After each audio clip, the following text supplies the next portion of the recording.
Hi BookTube, time for another Cronies at Work.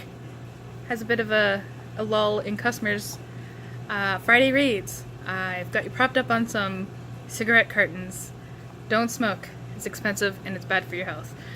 I'm here with what I've read this week and what I'm going to be reading. So I finished 2 books. I finished Brave New World.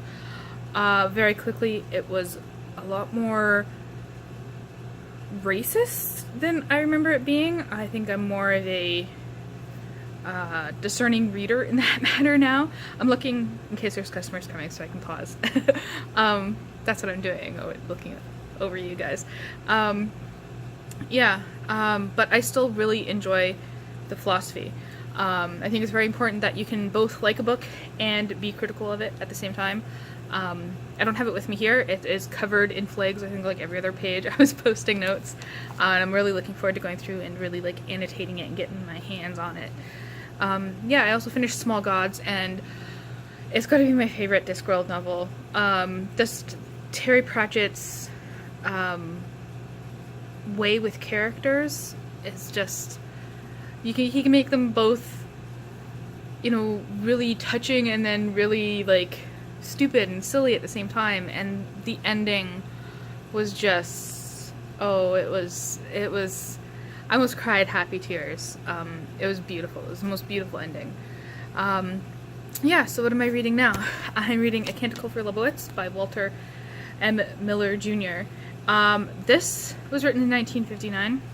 Does not feel like it was written in 1959. It feels like this was written really recently. The writing and the story are really not it's not similar to what I've read from this time period at all. So it's really good. The stuff from that period is good too, but when you're reading something from 1959 in science fiction, there's a certain way of writing and a certain way the stories are told that this doesn't comply with. It's really quite shocking. I go back and I'm like, this was written in 1959. So what's it about? It's about these monks who are responsible for holding on to scientific knowledge, and they don't necessarily know what the knowledge means. They just know that they have to preserve it. And it takes place, I think there's 3 or 4 parts, and each place takes like hundreds of years apart. There's 3 parts. And it's really cool stories. And a lot of biblical references. I'm not even picking up on all of them. I had to look up some of the Hebrew and Latin translations, but don't let that put you off because they're not like essential to understanding the story. They're just like extra little things that add to the story. Canticle for Leibowitz. I'm still going on with Hyperion. I should be done it in 2 days. I have 60 pages left. Okay. Religion seems to be the theme that I'm all over the place. Sorry, religion seems to be the theme. I've read Small Gods. I put down Lamb. I'm going to try and finish that at another time, which is about Jesus as a child. Hyperion has a lot to do with religion. Canticle for Leibowitz obviously has a lot to do with religion. Small Gods had to do with religion. I'm also reading God Says No, which obviously has to do with religion. So yeah, I'm really delving into a lot of religious things here. Not on purpose, they just happen to be that way.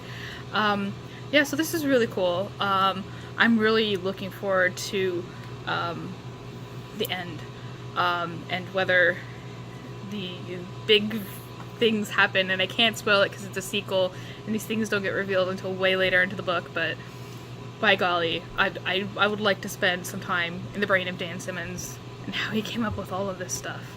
It's amazing. God Says No by James Hannaham. This was a late addition to my TBR. I don't know if I talked about it in my last Friday reads. I'm taking it kind of slow with this one.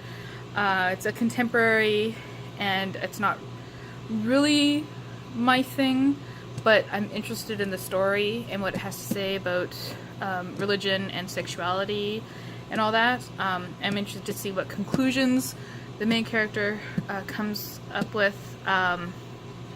But it drags on in some parts. I'm still kind of enjoying that. I am going to finish it. I'm not going to put it down, for sure. Okay, sorry, a customer walked in, and now this angle's all off again. I'm just gonna hold you there. Yes, I was talking about those ones. Hello. You're kind of getting to see how things get disrupted here. Sorry, I'm not gonna edit this video, by the way, because I'm filming it on my phone. And picked up The Manticore by Robertson Davies. Totally intended to read this for a long time. It's the second book in the Deptford trilogy. It tells the story of the son of Boy Staunton seeking out psychotherapy, Jungian psychotherapy, and I love Jung over Freud.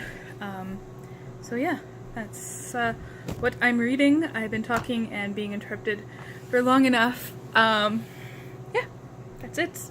Thank you for watching. Tell me what you're reading this weekend, and have a good weekend.